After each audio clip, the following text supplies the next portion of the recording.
Miley Cyrus is back with 2 new songs off her forthcoming album, Something Beautiful, and I discuss whether she has a classic album to her name. This is the Pop Pod, and I am Pop Sam Can. Good morning, good afternoon, good evening, wherever you are listening to this. Thank you for joining me once again. Don't forget to review us 5 stars or hit follow or subscribe if you're not already.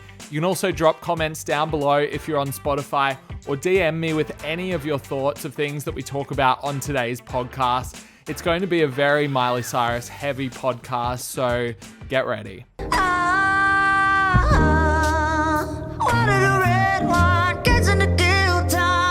First with the headlines, Miley Cyrus has released 2 new songs off her forthcoming album, Something Beautiful, which is due on the 30th of May. She's given us a prelude and also the title track, Something Beautiful,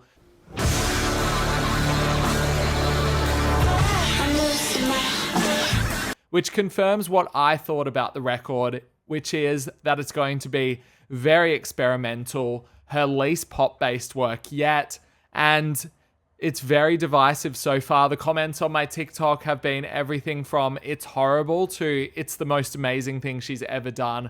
I'm sitting closer to it being amazing than it being horrible, and we're going to talk about it a lot more further on in the podcast. The prelude is basically a spoken word bit, but the production is incredible and sets up the album very nicely. On top of that, though, we also have a teaser of her forthcoming song, End of the World, which is due to drop on Friday. Let's pretend it's not the end of the world.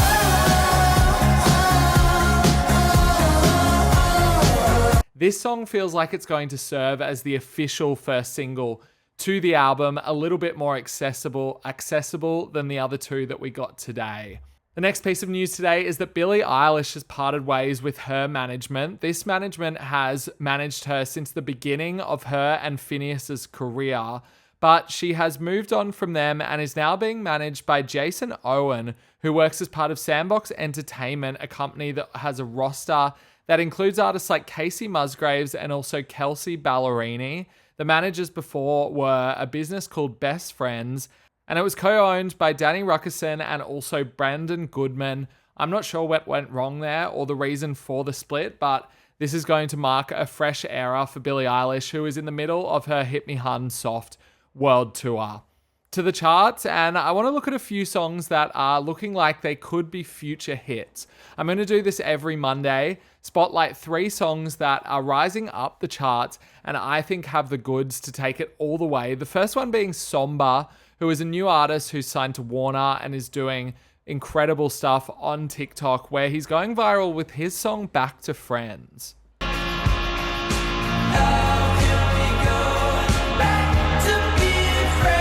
Back to Friends has gained 11 places on the US Spotify charts. It's up to 81. That's not its peak, but it is rising and continues to get plenty of streams every single day. I think that Somber in general is looking like he is primed for a huge blow up in the next few months, if not the next few weeks. The next one is Raven Lene with Love Me Not. I've spoken a lot about Raven on the podcast so far. And no, it's hard to say, but I wish you were right here. She's playing in New York this week, and I'm hoping to catch that show. But she is up 12 spots to number 86 with Love Me Not, which is marking her biggest hit song yet. It's rising up the Billboard Hot 100, yet to crack into the Hot 100, but it is on the bubbling under charts, which means that things are moving along nicely for Raven. The final one is an artist called Malcolm Todd with a song called Chest Pain I Love, which debuts at number 113.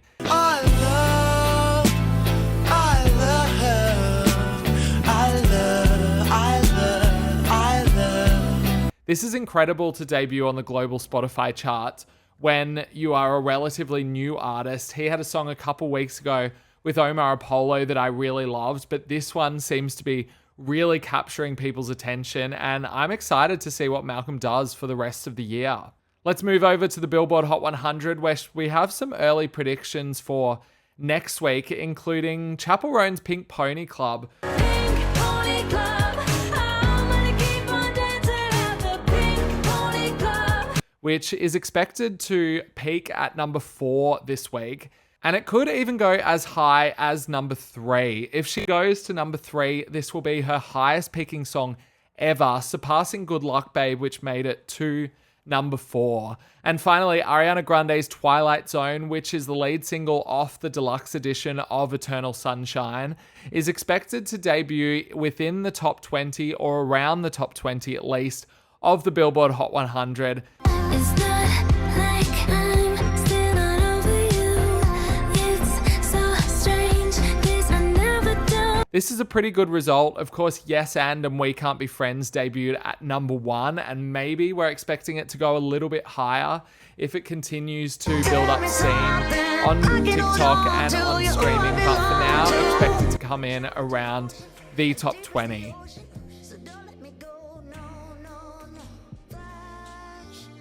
Let's move on to the main part of the podcast today, where I want to talk about Miley Cyrus. Specifically, does Miley Cyrus have a classic album? She's obviously somebody who's had plenty of hits throughout her career and has one of the longer careers in pop music, going all the way from her Disney days through to right now, where she is now a Grammy winner, taking home Record of the Year for her song Flowers, which is probably the biggest hit of her career. It just seems like she's constantly able to reinvent herself and keep interest going. Even when she has had flop eras in between that, she's always managed to build herself back up and arrives at something beautiful, which feels like it's going to be one of her most conceptual and experimental projects yet. Maybe not as focused on the charts, and that's probably a product of having so much success with Flowers a couple years ago, that she feels like she can now take her eye off that and focus on her artistry. And this is personally where I've wanted her to be for a while. I feel like she has always kind of been driven a little bit by her success on the charts. Maybe not personally, but definitely from a business point of view or a record label point of view, there's always been kind of this focus on how it was going to do commercially, which has not really allowed her to explore her artistry without any boundaries. This era feels like that it's going to be the time to do it. It's a concept record. It's a visual album, Something Beautiful. The title track is unlike anything we've ever heard from her before, totally focused on exploring this new world that she is building. And I love that. I love that she's not just trying to go for Flowers Part 2, trying to get another quick hit. This feels like it's an era where if she doesn't get any hits from it, she's not going to care whatsoever. I feel like she could be building towards a classic, but that still remains to be seen. But what I want to do today is I want to go through each of her albums from the very start and tell you whether I think any of them are classics. And also, if not, what the closest is that she has gotten to a classic. Of course, starting with, I guess, what you can consider her debut album, which was Meet Miley Cyrus.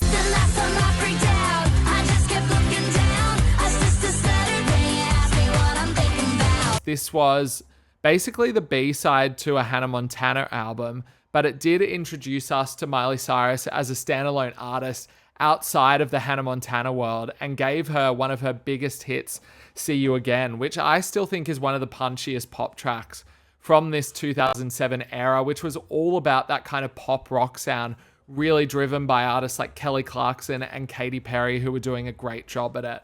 Look, I think there's some fun stuff on this album. I think that it does a good job of introducing us to a very young pop star and also being quite current in sound. See You Again, I think, is incredible.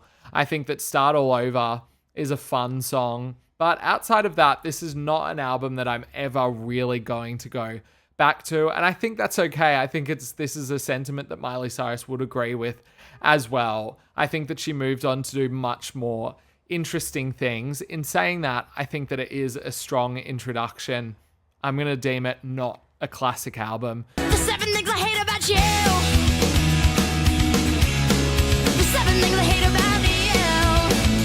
Oh, you. Moving on to 2008's Breakout, which felt like much more of a stepping out for her. It had this a little bit rougher, more rebellious rock sound, even though obviously it was still in the confines of being kind of a Disney star, still being on Hollywood records and very much following what was popular at the time. But in this, I think you start to see the emergence of an artist who can still really show her charisma despite those kind of boundaries. Miley, I think, is one of the most charismatic artists on the planet. And every time I felt that she was being boxed in, there is still this level of charisma that helps her rise above it. And I think that's exactly what happens on this album. Her delivery on Seven Things is really engaging and energetic, and I think makes what could otherwise be a little bit of like a cookie cutter pop rock song something a lot more interesting. I really like Full Circle on this album. I think Fly on the Wall is really fun as well. And I even think her cover of These Four Walls is pretty engaging as well, only because Miley is just such an impressive vocalist that she is able to make these kind of mundane songs actually feel quite exciting. I think where this album falls apart is there's just so many unnecessary moments on it. The Girls Just Want to Have Fun cover does absolutely nothing for me personally, nor do any of Miley Cyrus's early covers. I know she's come to be known as kind of the covers queen, but early in the career, some of these early records have some awful covers on them. And then Wake Up America, her sort of really vapid activism song, to me is just like almost a little laughable. So while I do really appreciate some of the things that she does on this record, I don't think you can say it's a classic, and I don't think it defines her artistry in any sort of way. Moving on to, in between this, we do have 2009's The Time of Our Lives, which gives us Party in the USA, and I think does a really good job at elevating her to a pop star that's starting to be taken really seriously at this point. But I think she's really feeling the pressure on 2010's Can't Be Tamed. Can't be saved. I can't be saved. I can't be blamed. I can't be saved. To break out of that Disney mold and do something that's a little bit more grown up. And I think she does it in such a kind of, I think it is effective in letting us know that she is grown up, but it is done in such a like Disney star grown kind of way. And I think if you look at any Disney star from that time, including artists like Demi Lovato and Selena Gomez, you always reach a point where you get to this kind of album. But I do think this album is effective in adopting that kind of electro pop rock sound that was really popular in 2010 and making it her own. I think Can't Be Tamed is like quite on the nose as a song and very much like I'm here, I'm grown kind of message. But again, Miley is just really engaging and entertaining, and she makes a song like that her own. But I do think there are some really, really strong pop tracks on this album. I think Who Owns My Heart, with its pulsating sort of dance vibes, is really strong. I think that even Two More Lonely People has a really anthemic chorus. Permanent December as well. And then I think Stay is when we really start to see how Miley can body a ballad with her voice and the kind of emotion that she's able to tap into. And I think when she does tap into this balladry early in her career, that's when we really start to see what we could actually get from Miley, because she's not following these trends that she sticks very closely to, particularly on the first three albums. But when she goes into a ballad on a song like Stay, you really see that she is able to rip it vocally. I think that this album is an improvement on Breakout, but I certainly don't think it is a classic at all, because it's still very much stuck in the box of Hollywood records. I came in like a wrecking ball.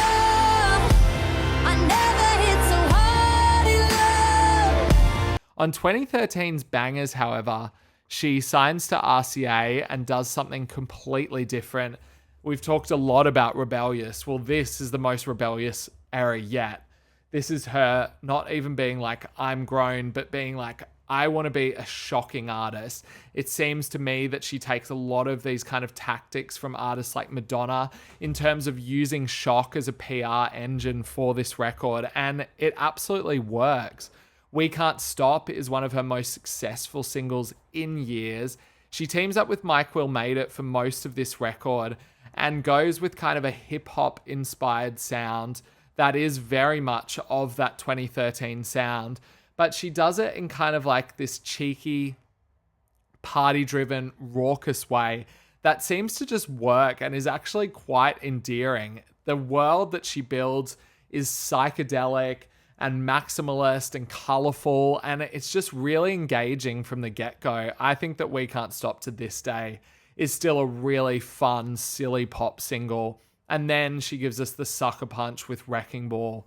Just, to me, one of the most successful pop ballads of the last 10, 15 years because of that emotion that she carries in her voice when she gets to that bridge and it sounds like her voice is literally about to break. And you pair this with the narrative and this very public breakup that people knew she was going through with Liam Hemsworth. I think that is just such a successful song and one of my favorite pop songs from this kind of era. I think that this album is up and down. I think that as an era, it is actually kind of classic because it gave us so much iconography and really lodges itself a place in the pop canon of this kind of time, because I think that anybody growing up in 2013 remembers the Bangerz era. We remember the big kind of like baseball, whatever you call it, giant hand during the MTV Awards when she was grinding on Robin Thicke, and an image that many of us might like to burn from our minds, but one that is iconic nonetheless. It's, when I go back to the album, I'm surprised by the lack of hits that are actually on this record. Obviously, you've got Wrecking Ball and We Can't Stop that are huge, but then it kind of stops there. Adore You does pretty well, and I think that Adore You is a really beautiful song, but it doesn't really fit within the Bangerz parameters. She joins Britney Spears on SMS Bangers, which is honestly just a waste of both their talents, I think.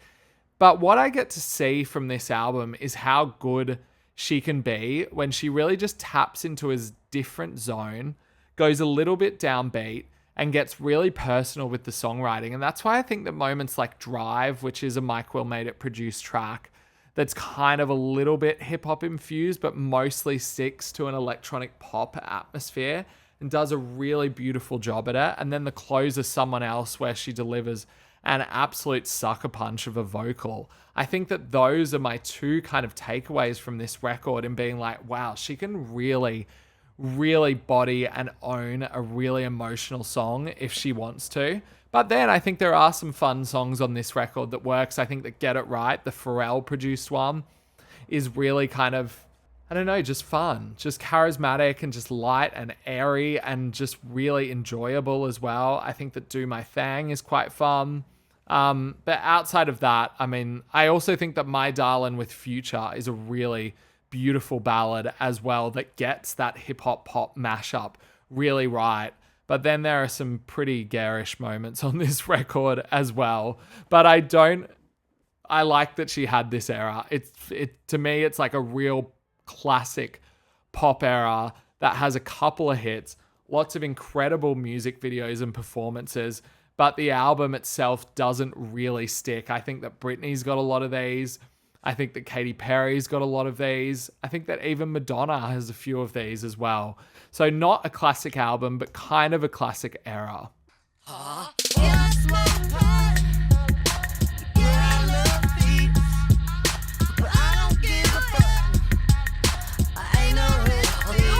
Moving on to Miley Cyrus and Her Dead Pets, which was released in 2015.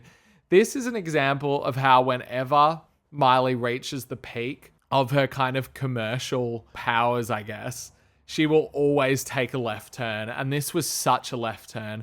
This was an album she released for free. She announced it at the end of hosting the MTV VMAs. And it was, I mean, one of the most wild things a pop artist has ever done, in the way that this is a hitless album. But not only is it a hitless album, it's basically high for most of the time. It's meandering, it's confusing, it's wild, it's in your face, it's shocking. She teams up for a lot of it with the Flaming Lips' Wayne Coyne, who has always really operated on the periphery of pop music in the alternative kind of space and is known for being a little bit of a space cadet. They seem to find this partnership together and make this kind of drug-aided record that I actually quite like. I think there's some moments on this that are pretty difficult to listen to. Do It, the first single and lead track, being one of them. But as I said on Bangerz, when she taps into that kind of like neon lit, synth heavy, emotional space, it's actually really moving. And there are so many moments like that on her Dead Pets. Karen, Don't Be Sad, which I feel like is more of a Flaming Lips kind of ballad, but she gives this really fragile vocal performance that really works. Space Boots, I think, is a great song. This team sees her team up with Oren Yol, who also does Adore You on Bangerz. Then you have another song like I Forgive You. Sorry, not I Forgive You. I think I Forgive You is pretty good. That's a Mike Will Made It one, but I'm thinking more of this double up here, which is I Get So Scared, produced by Oren Yol again, and then Lighter by Mike Will Made It, which I think is maybe the best track on the record. You roll another one, you wanna get higher. I think that it's just really, it just feels like Miley with no boundaries up. Like for somebody who's been such a showman for all of her career, to have this moment where she's obviously found this space and this kind of fuck it attitude where she's just wants to express herself through the music without any kind of restriction. Lighter is where it really shines. I think it's a really beautiful song. And then at other moments when she's just being really silly and really kind of unrestrained as well on things like BB Talk, that song really works for me. I think it's really, really fucking funny and an example of a song that no other pop star could really do. I don't think that you can call Miley Cyrus and her Dead Pets a classic. It's too long. It's too confusing. It's got so many misses on it, but when it hits, it really hits. And it showed me something about Miley that got me really excited about what she could potentially do if she delved into an experimental world with maybe more of a clear mind and less of a like, I want to shock everyone kind of attitude. And that's sort of what I'm hoping to get from Something Beautiful. In classic Miley Cyrus does a left turn fashion for 2017, which comes 2 years, 2017, famously 2 years after 2015. She moves on to Younger Now. In Malibu, next to you. In Malibu. Which is Miley Cyrus with her edges absolutely sanded down. I guess you could kind of consider this her country album. She's back loved up with Liam Hemsworth, and she delves into that relationship on Malibu, which I just find to be such a plain vanilla song. It does nothing for me. And in fact, this album in general really does nothing for me. I like Younger Now. I like the way of addressing where she's come from in terms of being a child star. And I like the nostalgia that this song captures. I do also like I Would Die For You. Again, a really fragile ballad, which she really shines in. But apart from that, the kind of rock country aesthetic that she goes into just feels like she's, I don't know, pretending to be someone that she's really not. It feels like Miley's like whole charisma and whole endearing nature as a performance is stunted on this record for one reason or another. I don't know, it almost feels medicated in some way. And she also denounces hip hop during this time, which is just a really like yucky thing to do, considering that hip hop at this stage has given her her most successful era, and producers like Mike Will Made It, who are incredibly influential within hip hop, have been her biggest and most successful collaborators. Did not like the Younger Now era at all. This is the furthest away she ever gets to a classic, in my opinion. In 2019, she does She Is Coming, and I start to see that we're getting some of that Miley Cyrus that I love back. I actually think this EP is quite successful and gives us some of her better moments, like Mother's Daughter. Hallelujah. I'm a freak, hallelujah. Every day of the week, I'ma do ya like I want to. I'm a now crocodile, a piranha. Which has this rock aesthetic that I'm starting to be like, this is where she fits the best. This really captures the growl of her voice. And I also really like songs like Party Up the Street, which is not a rock song at all, but just has this really slinky attitude to it. And then The Most, again, another ballad where she's really showcasing her vocals in an incredible way. Then we get to 2020's Plastic Hearts, I was born to run, I don't belong to anyone. Oh no, don't need to be loved by you. which gives me everything that I've wanted from her. I was feeling at this point that she did have this Joan Jett kind of attitude to her.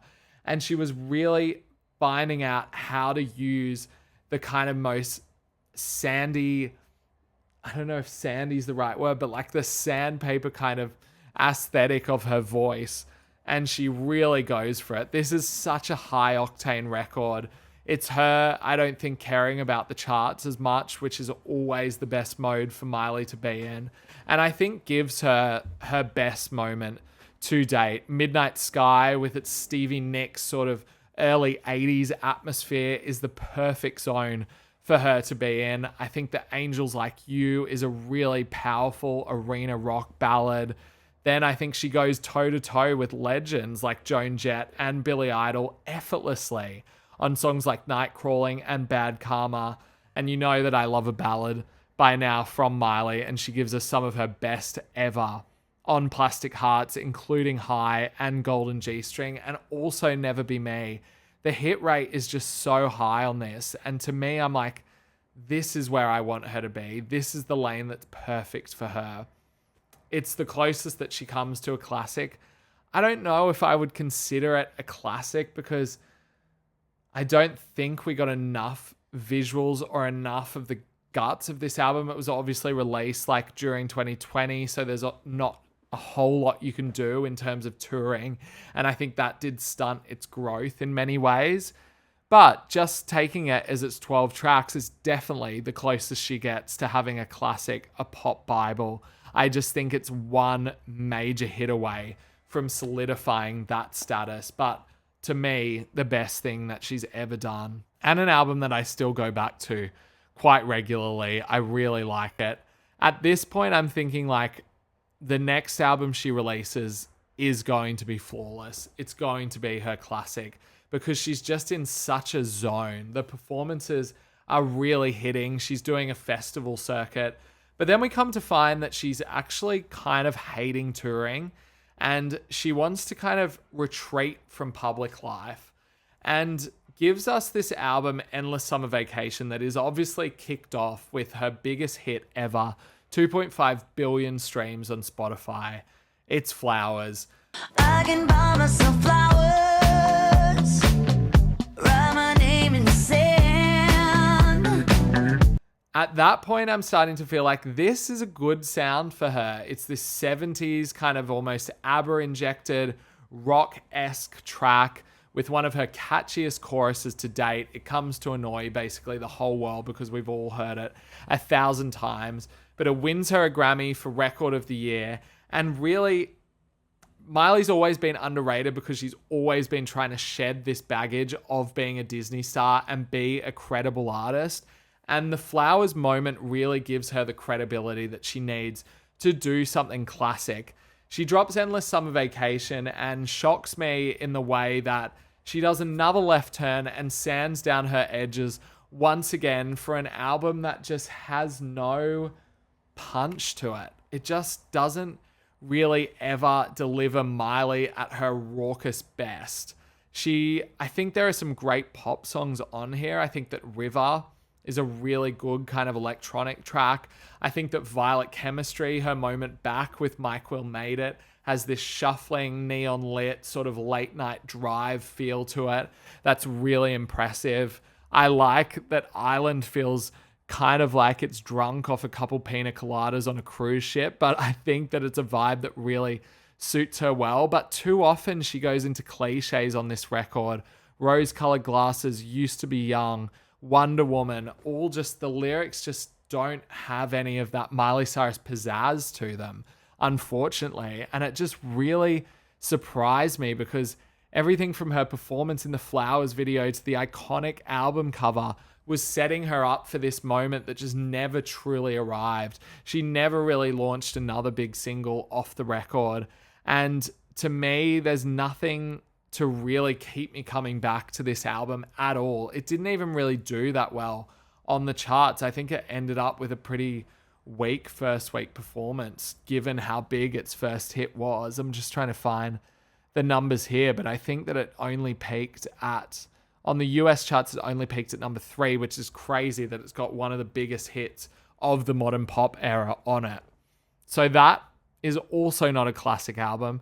It brings us up to something beautiful, and based on these first 2 songs that I've heard today, I feel like it could be setting us up for it, because she's doing everything that I love when she does, which is not try to be commercial, just really give in to her artistic pulse, and also really favor the visual as well. She's obviously really interested in filmography, is that a word? Cinematography at the moment. And this film looks beautiful. I'm so excited to see it.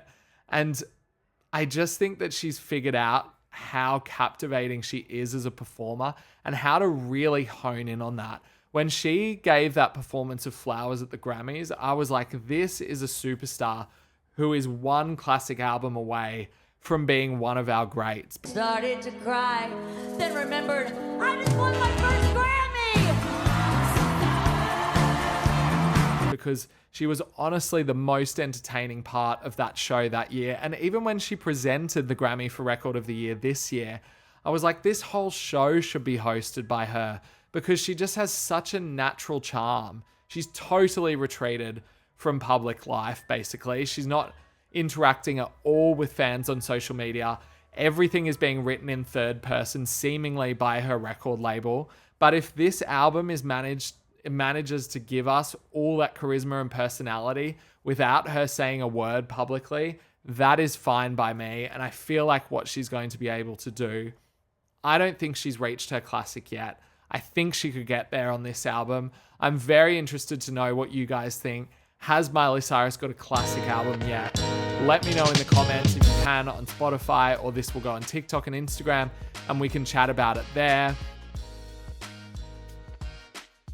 If you haven't already, hit follow or subscribe on the podcast, and I will see you tomorrow for an interview that I am so excited about. Speaking of Record of the Year, this is an artist who has won that award before, and I will have her on the podcast tomorrow. See you then. Have a good day.